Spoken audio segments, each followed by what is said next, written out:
Hi, folks, and welcome back to this bonus session, which is called Taming the Amygdala. And it's a follow-on to today's session 6, because trying to squeeze a lot into an hour is kind of tricky. And I just want to go a little bit deeper and show you a little bit more of the research that talks about why the practice we introduced on there that we call stopping and dropping is so effective, and to give you some kind of idea of what the brain science behind it is. So let me share my screen. And I just need to make sure that I share my computer sound with you. Let me put on the glasses. The vanity insists that I don't put on the glasses normally. Share my computer sound and share screen. Okay, and we get that out of the way. And yeah, so we're going to look at taming the amygdala. Now, I may have mentioned it. I did mention actually in the session, if you were to take a pen and stick it into your ear and stick another one in through your eye, don't try this at home. Approximately, it hits into the emotional brain, which is the part of the brain that triggers that fight or flight response that is responsible for kicking us into that emotional spiral that we dealt with in session 6. And the amygdala can be tamed out of that revving mode, out of that high alert mode, by the way we deal with triggers when they happen, the way we deal with difficult emotions as they arise, and the way that we manage the vagus nerve that I mentioned in session 6. So first off, let's talk about how the brain manages triggers. Okay, so here's what happens, and this is not terribly beautiful, but apologies to those who are squeamish. Here's a brain with a little face in front of it. Let's say you're walking down the streets of Hong Kong and a saber-toothed tiger starts coming towards you. It's obviously picked up in the first instance by your ears and your eyes, and it's communicated before anything else straight into the emotional brain. And that's a survival, it's designed as a survival approach. I mean, basically gets into that part of the brain that can have you beating the hell out of that tiger or beating the hell out of there going down the street really, really fast to get away from the threat. So it's rooted in there in the first instance. Once it arrives in there, the emotional brain sends a signal up to the cognitive brain, to the higher level thinking part, and it says, hey, look, I've been triggered onto alert. What do you think is going on here? Give me a little bit of help. The cognitive brain analyzes it, and it might analyze what went on in session 6 and say, darn, that was just that Irish guy playing games with you when he showed you that scary video. You can switch off the full alert. There's no need to beat the hell out of him or run out of the room. So it sends a regulation pulse, if you like, back down to the emotional brain.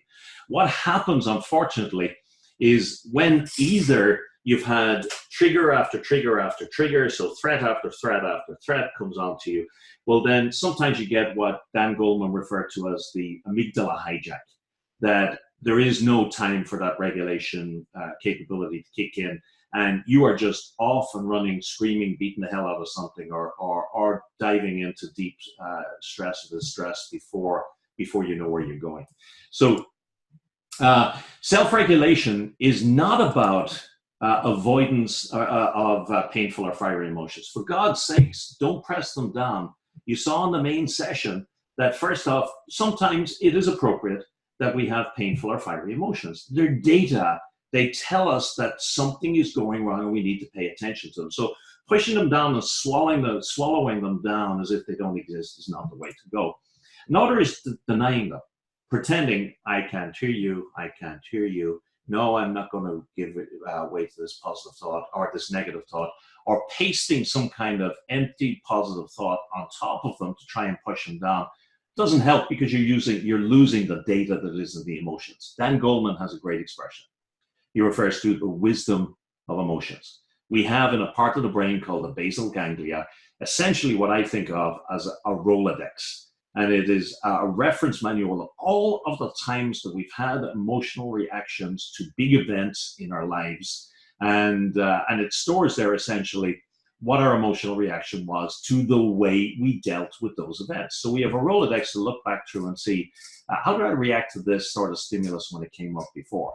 And if we deny an emotion, we deny ourselves an opportunity to look through that Rolodex and see, is there any wisdom, anything I can learn, any insight I can get from previous incidents where I was triggered in this way. And then suppressing emotions. You already saw it there. You saw it in the Susan David video. You saw it in the session 6 slide, that suppressing emotions amplifies them.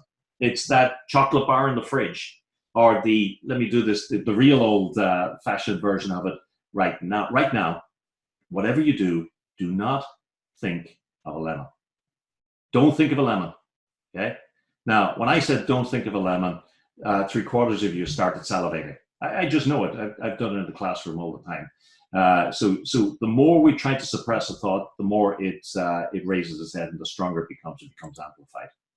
It's the challenge with these practices to become skillful in dealing with those emotions, to allow them to come and go, and to deal with them in a way that makes it possible for us to be comfortable with them. I said in the main session that normally speaking, an amygdala hijack is when the fear, let me just get a pointer here. Where am I? Annotate the pointer. Yeah.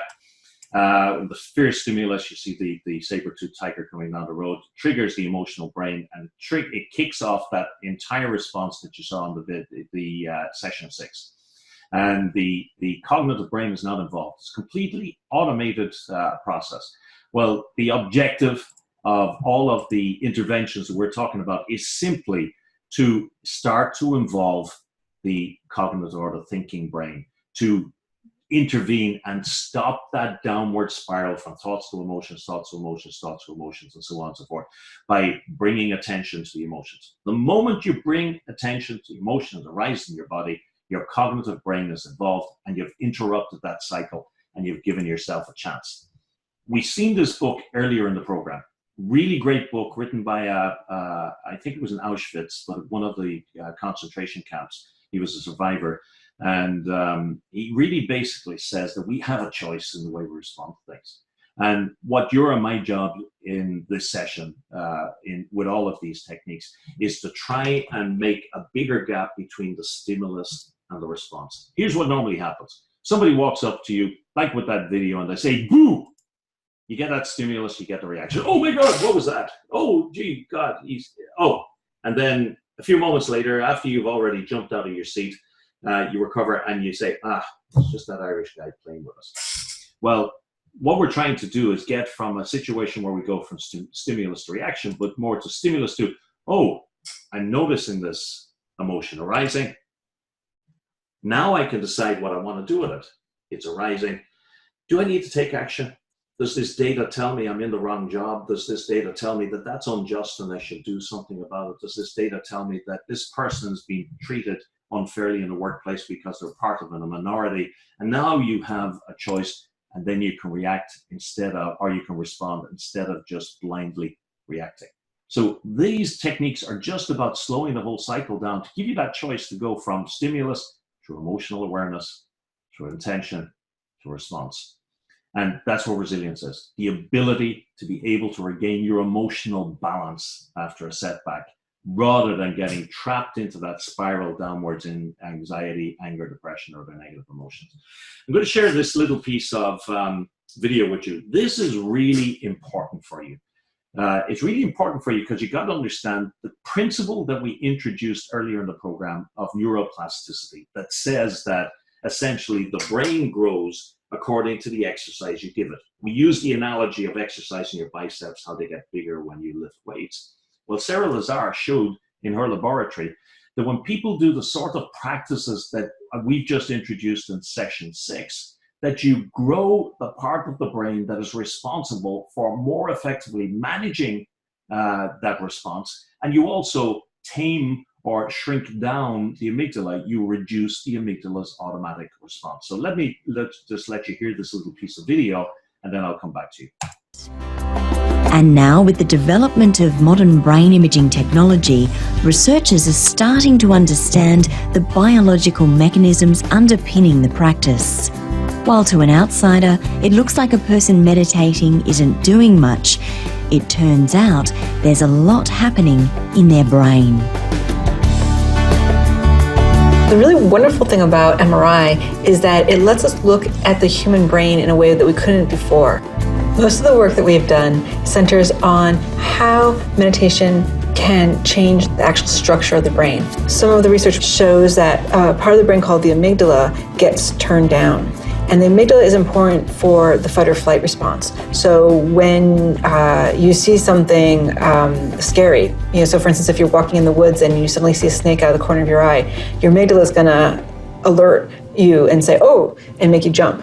And that part of the brain seems to get quieter as you meditate. And so this is consistent with a sense of decreased arousal and greater feelings of peace. Brain imaging technology is relatively new in the context of scientific discovery, and it's early days for mind-body research. But Dr. Sarah Lazar's Harvard study on meditating people has interesting parallels with studies recently done on mice at the National Centre for Biological Sciences. Researchers took normal mice and stressed them out for 2 hours a day. When they measured their brains, they found the amygdala got bigger. After 10 days, they left the mice alone, but 2 weeks later, they observed they were still acting anxiously. They measured their brains again, and although their stressors had been removed, they found the mice amygdala was still large. This is the opposite of what we're seeing with people who meditate. Their life is exactly the same as it's always been. So they still have their stressful job. All the difficult people in life are still being difficult. But their amygdala has gotten smaller and they're reporting less stress. So it shows in both cases that it's not so much the environment, but your reaction to the environment and how you're relating to the events and the people in your life. And so it's not about changing your life, it's about changing your relationship to your life. So you can see as little as 10 days you can change things. And when you go from the revving amygdala, there's a dramatic impact when you're involving the thinking brain, the prefrontal cortex. You go from only hearing, think about the last time you were stressed. What do you hear? You look for all the evidence that tells you that your world is falling apart. You hear only what you want to hear or don't want to hear, or what you fear hearing, instead of when you involve the brain, the prefrontal cortex, you notice things you've never noticed before. Instead of constantly reacting, you notice things that give you new ideas. Instead of doing tasks with poor attention, you're basically building an anything is possible approach to the world. So these practices are really, really strong, as I say, in taming the amygdala, in becoming much less defensive, much less wasteful of time on things like worrying about what ifs and what might happen, and calmly understanding what can be changed and what can't. So these practices are not just momentary relaxations. They change the structure of your brain in a way that helps you deal more effectively with the challenges in the workplace and in life in general. I love this quotation from Muhammad Ali.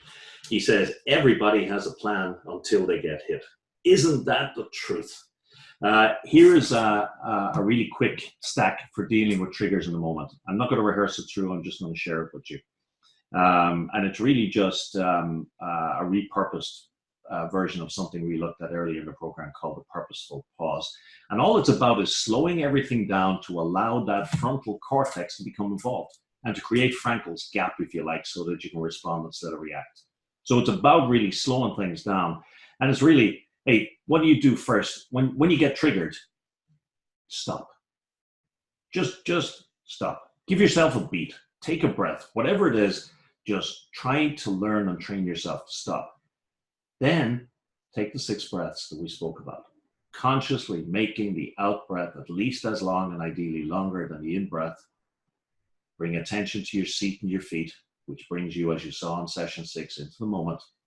And then you can respond. So again, you find yourself triggered in the moment. You don't have time to jump into the body and to drop down there and deal with this. Just try and introduce a pause.